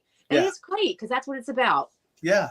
And I know some of that, not as much, but some of that because people who know my formal life, what I used to do for a living, will understand. But there's a few times when I had to go to some very bad places, and we were told, don't go to this area because they will curse you, or they will do this, or they will do that, and so they were very much into the paranormal that was on the very dark side of it. Right. And that's what a lot of those people were that were there, because I said, why would a Satan worshiper come to an event knowing that I forgot? And he's like, listen, it's like you go into a paracon or, an event because God's there. You're going to keep quiet, but you're going to sit there and just worship and just take it all in. And I'm like, oh, I never even thought of that. So next year, the security will be a lot different. No, they were good. Don't get me wrong, they were good, but they were tricky. They knew what they were doing. They went up to poor Bill and asked Bill to come. They couldn't see the objects because they were watching, doing this. And he took them up there, and that's yeah. But yeah, it was insane. Yeah, Yeah. it wasn't bad, but Yeah, I mean, they haven't even told. It's and like I said, when I was down there, I didn't have my awakening yet. I didn't have my abilities yet. I was there to do bad things to very bad people, but we were still told. What, Costa Rica? A handful of different locations that I can't mention where I was, but in those kind of locations where voodoo was very prominent and other different types of ceremonies that took place were not only, they were practiced for good and for bad. Just like you said, if you want to see a real witch, I can take you to some places that, we went to a handful of those places that we were just in that area, and we were told, don't go to these places, especially because you're not of this native country, and they will definitely go after you. Right. So we really had to look out for that. So that's interesting for you, because that's something you'll have to, I mean, not that you're in danger because you're being invited there, but we were there not as invites. But we were warned a lot about their cultures and stuff that took place. In fact, one of the stories I tell people is we actually went to a place, and everywhere we went, when we slept in the cemeteries, because all the local populace was scared to death of their cemeteries because they thought that's where people came alive at night. And we got up and we were walking the next morning, and the town go back and play the live again, because the growl came out behind me. I was wondering. I don't know if you heard that. I'm like, yeah, I heard it. Like, okay, who's behind me? Yeah, I heard it. Yeah, I don't know if anybody else heard it, but a growl came right behind me. Yeah. Yep. Okay, go ahead. I'm sorry. But it was funny because we were walking through the village the next morning, and there was all this chatter. And it was because someone was out late at night and they heard a bunch of noise coming from the cemetery, and they swore it was people coming to life. It was a couple of my guys, and they snore. So they heard them snoring in the cemetery, but they thought they were people coming back to life in the cemetery. So, and they were always told to avoid the cemetery at night, because the spirits will take your soul and take you down with them. And because they're trying to come back to life. That's where the zombie thought process came from. If they can get a live person, they can get enough energy, they can actually come back. They won't have the mind to do it, but they have the body to move around. So that's kind of where the zombie thought process came in for some of these places. It's a very old style that they believe in. So people would not go by cemeteries at night, and we would sleep in them because we knew that we were safe there. Well, it's funny you say about the cemeteries, because they asked me if I wanted to investigate the cemetery in Costa Rica. Like, do I do any investigations in a cemetery? And I looked at him like, why would I do that? And he goes, you never investigate in the cemetery? I'm like, no. And well, here in Costa Rica, because of the witchcraft and the occult, they actually dig up the bodies, and they put stuff in there to make it worse. So they actually, I guess, conjuring up something, and they dig it up and they put it in there to make it stronger. Yeah. And I'm like, they had all these weird terms. Again, so sometimes Spanish and English don't match. And he's like, I'll send you some stuff. He goes, but that's what happens here. They dig up the loved ones, and they not loved ones but people, and then they put bad things in their graves. I'm like, but why? But that's what they do over there. That's what they do. Yeah. And he goes, we investigate. We have to go there and get rid of it and find out where it is. And sometimes they get called. This person that brought us over there, they have to get called and go in there and take that. I'm like, they have to dig it up and take it back out. Yeah. Yeah. I'm like, are you crazy? Yep. Yeah, totally different than us. That's what I mean. It's totally different. Yeah, there's a lot of different cultures that I came across. But like I said, I wasn't even in this world yet. It was just my normal daily life that I did. But I had to know the customs and courtesies that happened over in these locations, because I went to 48 different countries in 8 years, so I had to learn a lot really fast. But yeah, so that's really interesting. So I'm kind of bringing us back down to conversation or to comments. Joe is saying if you're ever in Hawaii, you got to look him up. He actually owns Hawaiian Hauntings over there. So we can tell you a lot about the customs and courtesies for the Hawaiians over there, and they're very different. I listen to Joe a lot now. I really like listening to Joe's stories about how the Hawaiian traditions are and some of their hauntings and stuff like that, because they're very much different than even what we tell here. there's because of some of the way they just their past is different than ours. Sorry, I have someone actually popping in questions now about you. But it's not on the comments. They're actually messaging me privately. But he's saying make sure you contact him when if you ever come over to Hawaii. He'd love to show you please around. send me a message because I can't see your name. Because I'll definitely keep in touch because I would love to go to Hawaii eventually. I will. But yeah, yep. I would love to learn all that stuff. Yes. Are you okay, before I do this, if I put up your Facebook page, your Mary Jo page, on the site here so people can contact you? Or would you rather have them just go through Penn? It doesn't matter because I answer both of them, so it doesn't really matter. Okay. Whatever they want. They're posting up in the comment section right now for everybody is the stuff that I just posted. I just posted your Facebook page. So, okay, that's fine. So, and they always can find they always can find my paranormal page if I look at my Facebook, so that's fine. Yeah, and that's why I still throw up the banner here because I still have the Penn Paranormal down below it. So gotcha. Okay. That's up for there. But I put yours up and the Penn Paranormal. So now people, because that's two people now almost back to back that have asked me, how do I get a hold of you directly? How do I contact you? So and we did have a couple of people ask the exact same question about 30 seconds apart. Because you've been to a lot of places, but the question that comes up is, what would be your number one bucket list place to go for a location if you could? All the time or just one I haven't done yet? One that you haven't done yet. What's the location that you really want to visit that you just haven't done yet? What would be on your bucket list? See, there is a old opera house that Phantom of the Opera came from. I always wanted to go there, but that's in a different country. But I would love to go there. But if it's in United States, I've probably I don't know. In the United States, I always wanted to do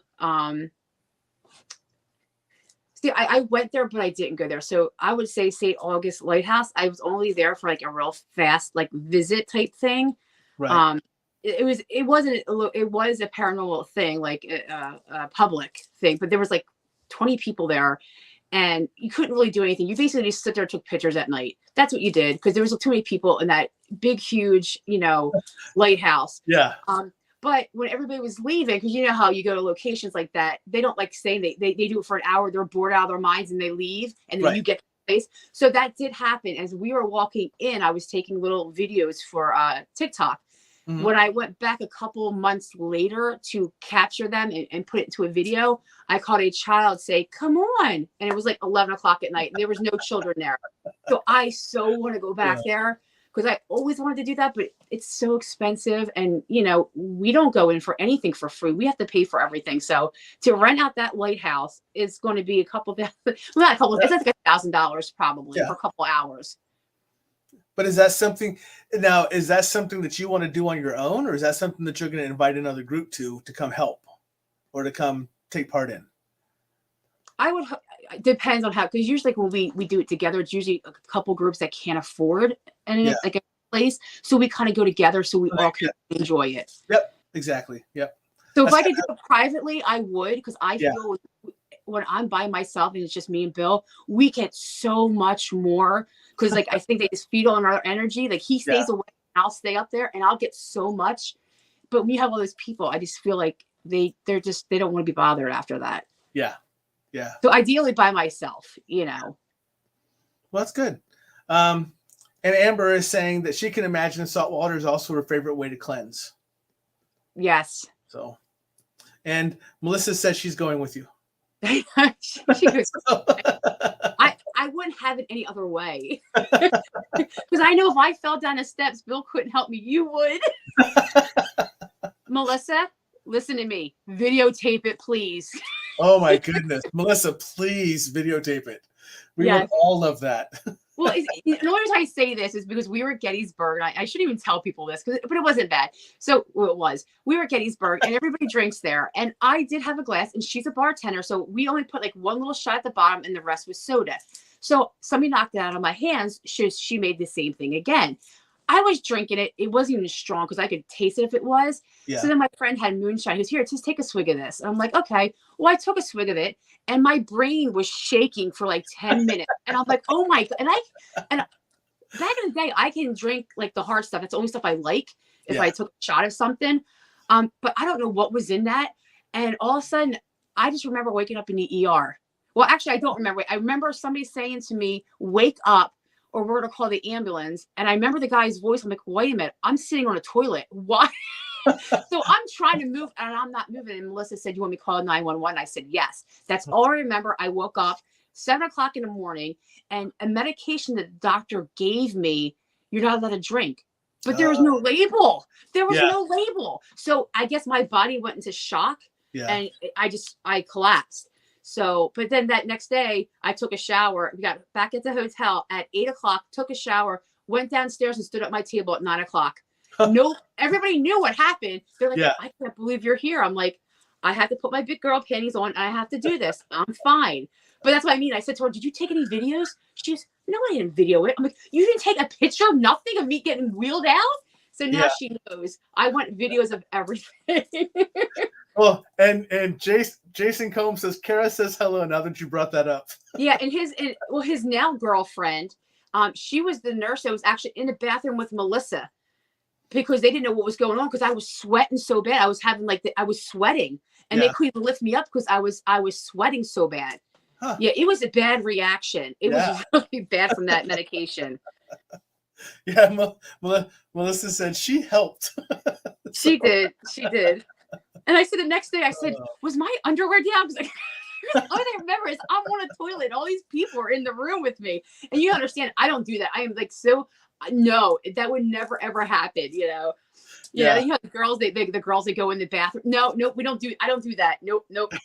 My husband has never seen me pee. So when I hear that guy's voice saying, Mary Jo, wake up, I'm like, why am I on a toilet? But I could not physically move. I couldn't I couldn't do anything. Yeah. So that was embarrassing, but that's my videotape everything thing. That is awesome.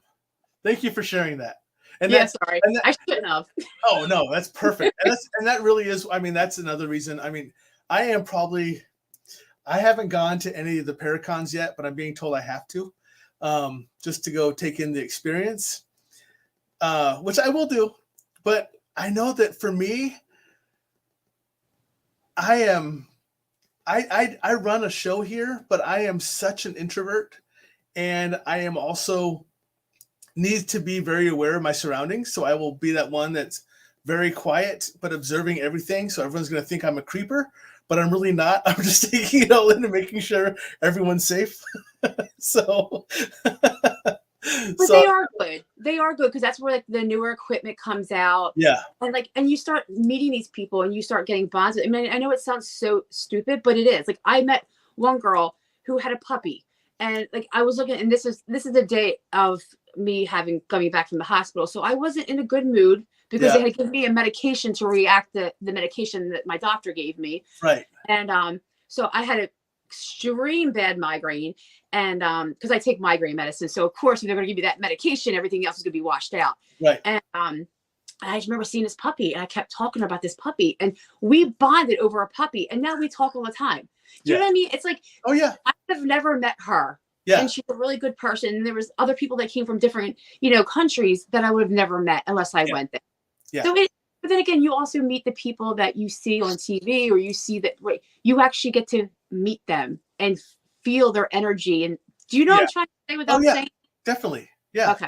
And there's also tons of people. I mean, there's people that I have on my show that go to Paracons. They're like, I have to meet you in person, so you need to come to a Paracon. And I'm like, well, yeah, I understand that. And don't get me wrong, I do want to go to the Paracons because I want to experience the experience, and I want to have the opportunity to meet the people that I see on TV and that I talk to and that I chat with and everything else. So I want to have the one-on-one experience or the live experience with that.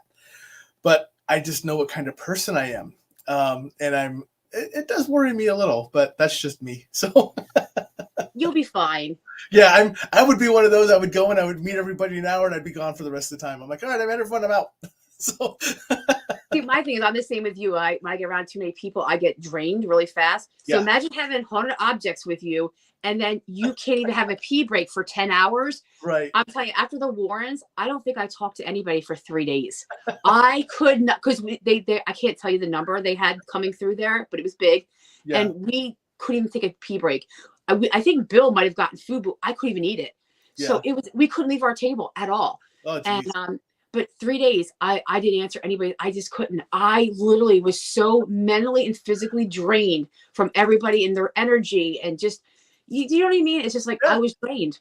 Oh, I do know that. Yeah, I'm my wife will tell you that I am a very good chameleon. I can interact with groups, and I can blend with groups, and I can blend with conversations with the best of them. Mm-hmm. But when I leave, I'm exhausted. Yep. I'm just like, whoo, that was some work. So, but then you do it again, though, right? Because I'll go back again. Like, oh yeah.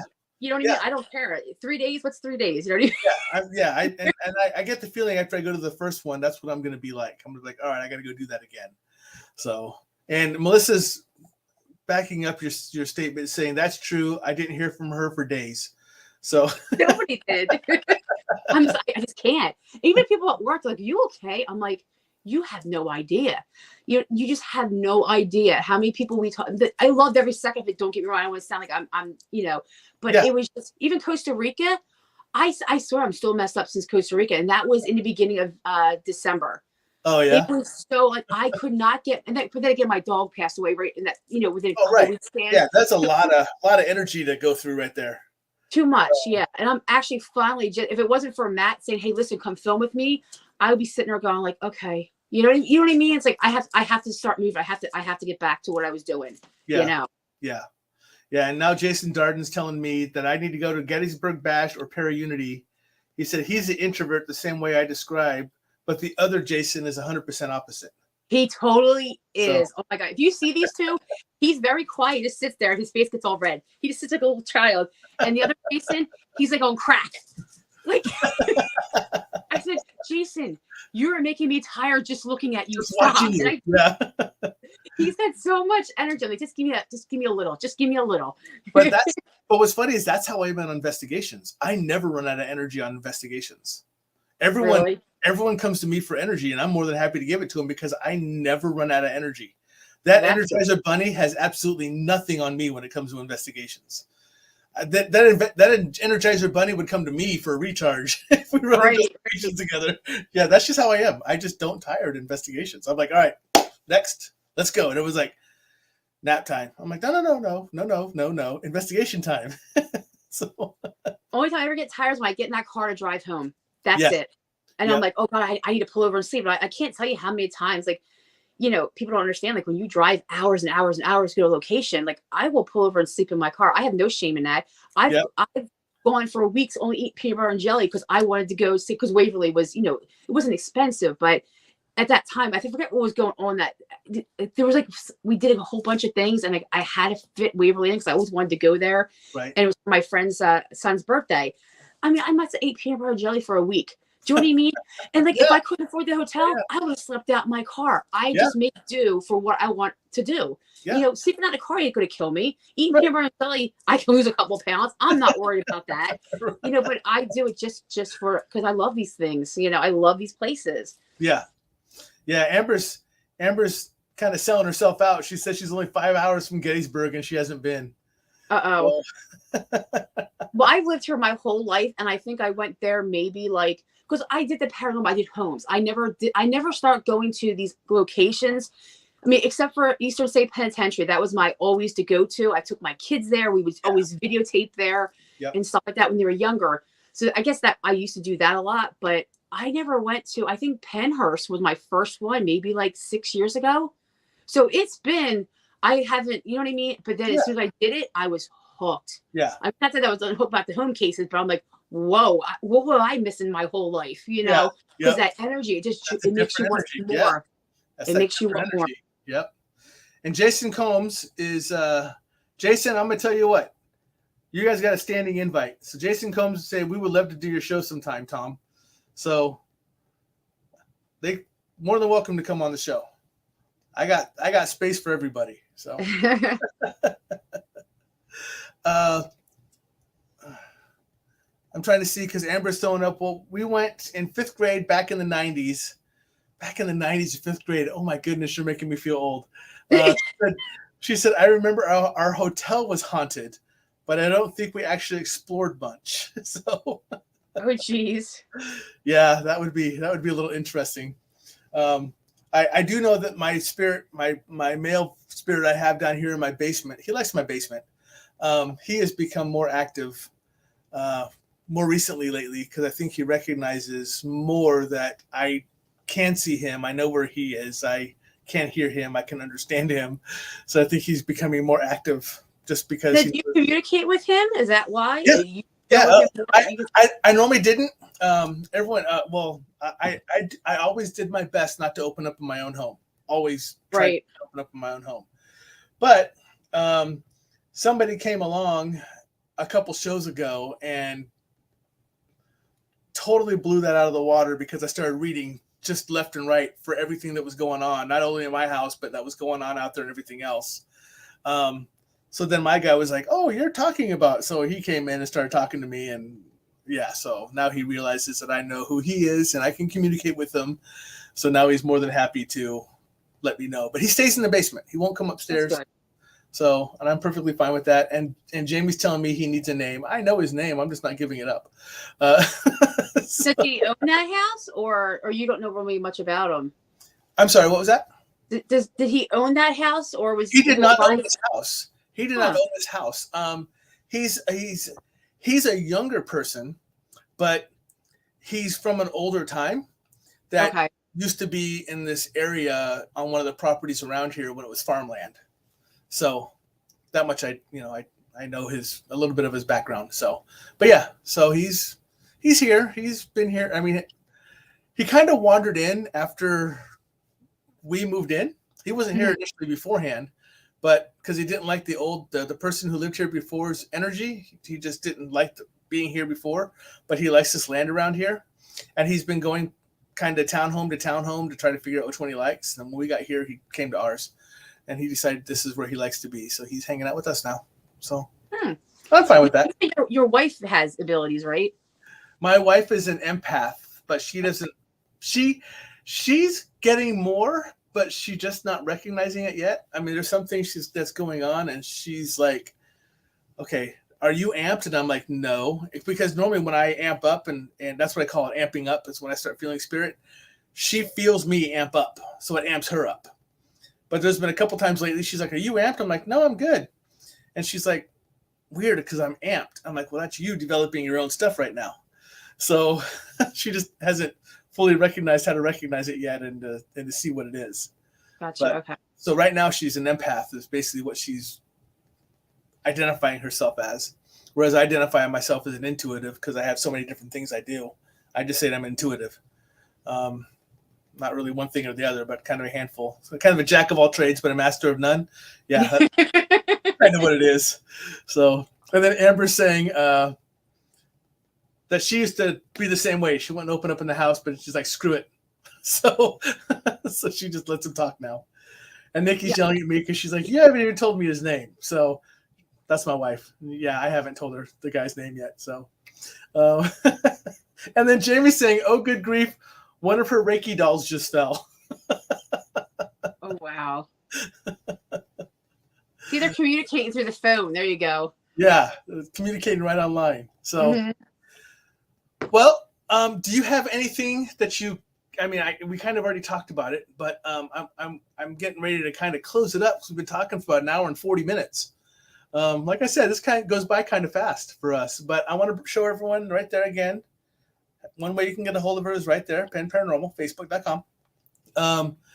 But you can also go and it's in the comments. I posted out her page. Jamie's saying no, she doesn't want us to go. But some of us have to get up early in the morning, Jamie, and go to work. And Mary Jo's got to go to bed so she can get up at 3 o'clock in the morning so she can start work again. Oh no, I go to bed at 3. I get up at 6. Like, Oh, well, there you go. See, she's got plenty of time. She has work to do beforehand. So, yeah, so this weekend I calculate I had 6 hours from Friday to yesterday. I'm like, wow, how am I functioning on 6 hours of sleep for 3 days? yeah, It is what it is. I get asked that a lot because um, I sleep about 3 to 4 hours a night, and I've been doing it now for about 30 something years. So it's just kind of normal for me. It's just how I function, about 3 to 4 Did hours you a wake night. up because you wake up, or is it just that's it? That's all you I, sleep. that's just the way I sleep. I'll fall asleep at about 9, 10 o'clock at night. I get up about 1, and then I'm up for a really long time, and then I normally fall back asleep like right before the alarm goes off. Hmm. So, You and don't think Jamie, it's something waking you up? what's that? You don't think it's something waking you up in the middle of the night? I really don't know. I don't. I don't know because I've been doing it for so long. I really developed it when I was military. I really developed it when Right. I was in the military because of what I did for the military. I slept very, very light and very, very short hours. So, and that's just kind of how I've stayed the whole time. Gotcha. Okay. I will get a full, excuse me, I will get a full on crash about every 6 to 12 months to where I'll sleep for like 10, 11 hours. And then I'm back to the 3 to 4 hour type sleep. So that's kind of normal for me. So yeah. Yeah, I always get woken up every night. It's funny because like I have different friends are all different mediums. Like they all see same thing but a little differently. And then they'll all message me sometimes and all saying the same thing. They're like, tell the spirit to leave you alone so you can sleep. I'm like, how the hell do they know that? Like, I'm not telling them anything. And I'm Yeah. like, what are you talking about? And they said, tell them that you need to sleep.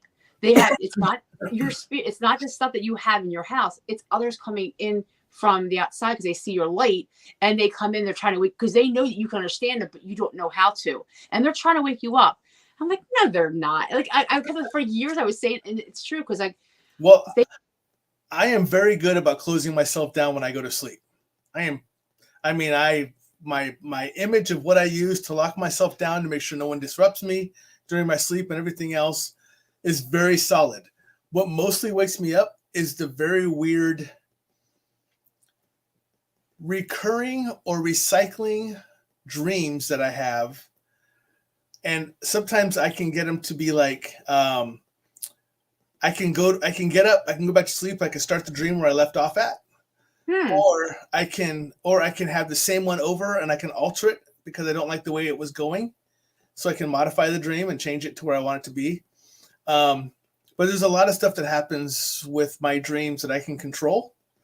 And sometimes the same dream will last months or something will happen, and it's just something trying to tell me something through my dreams or something I'm supposed to be paying attention to through my dreams rather than someone trying to talk to me.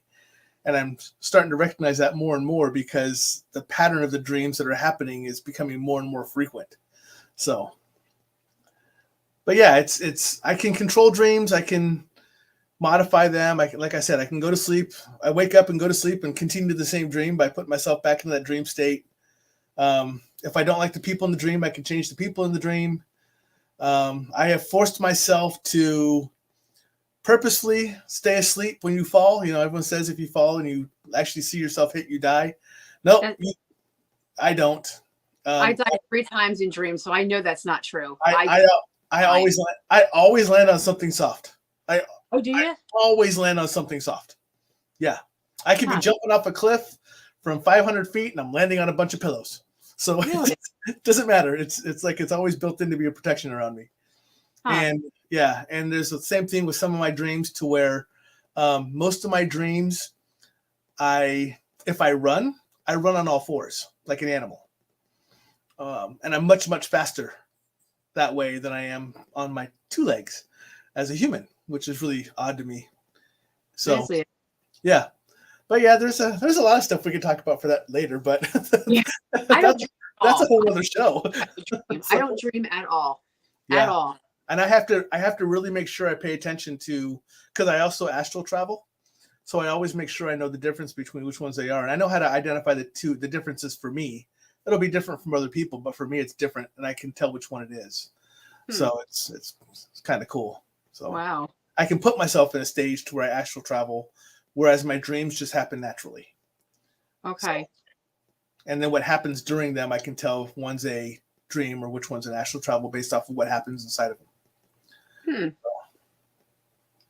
And Jason Darden is saying, oops, it would say that he would never wake up if he could change his dreams.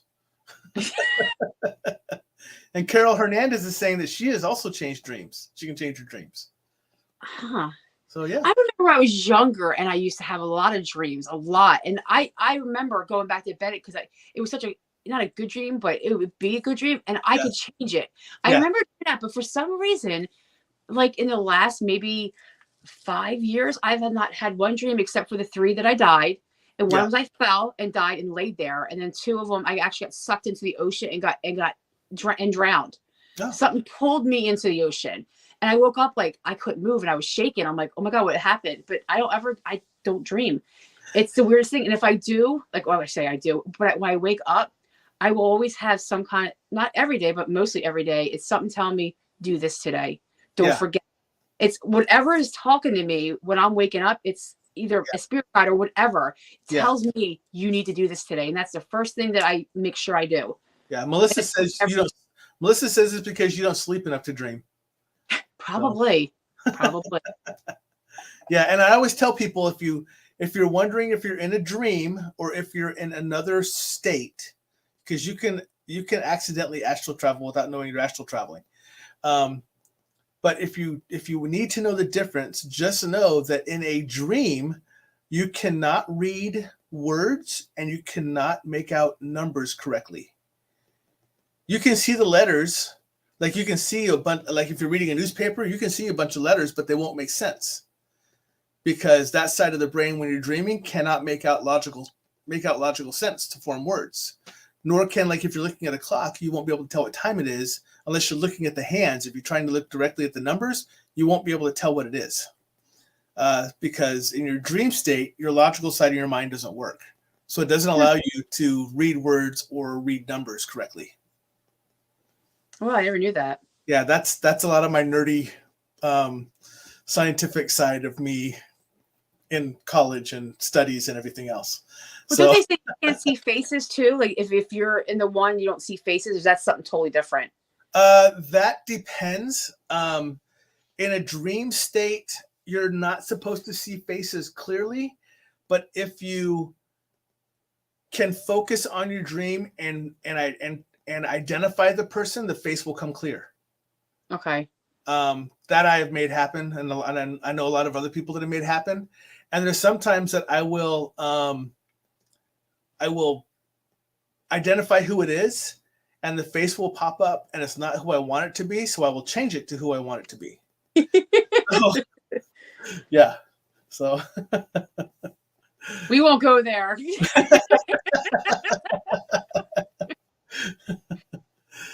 So a couple of comments before we go. Jamie's saying, I don't dream like I used to. I'm working on spirit work junk in my sleep, I think.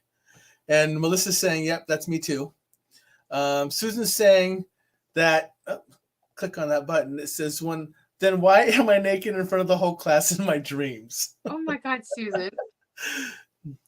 Just don't do that again, that's all.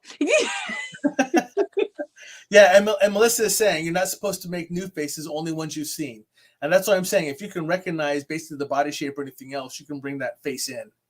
But like I said, you can also change it. Like I've had people that have shown up and they were very negative in my life. And I'm like, I don't want to dream about that person. So I'll change it to somebody I know that I appreciate or someone who I'm friends with or something else.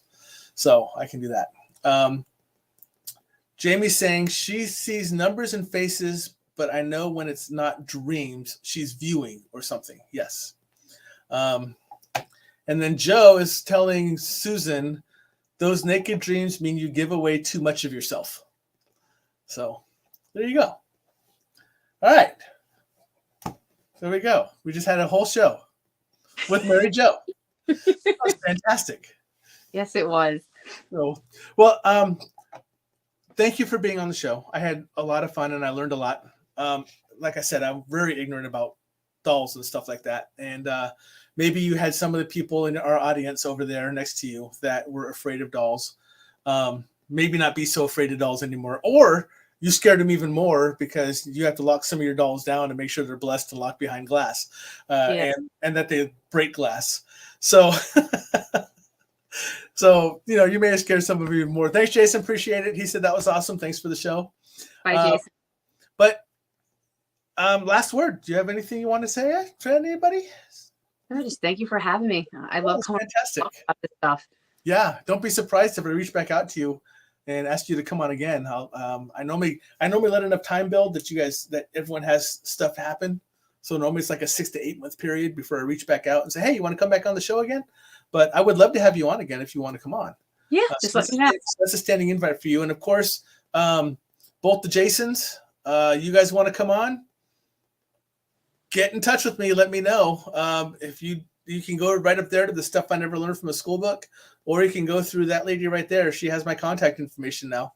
So you can get me through her. So other than that, everyone, thank you so much. Say good night to Mary Jo. And thank you for being such a good guest. I'm going to throw you backstage and I'm going to close the show down and I'll be right back with you. Okay, thank you. Yep. All right, everyone, that is the show. Thank you for being here. Thank you for all the new people that popped in that was supporting Mary Jo. That was a lot of fun. Welcome to my family that you guys got to see that we're having conversations on the side here in the chat. Again, I am on Facebook and I'm also on YouTube and Twitch. I would really appreciate it if you would like, share, follow.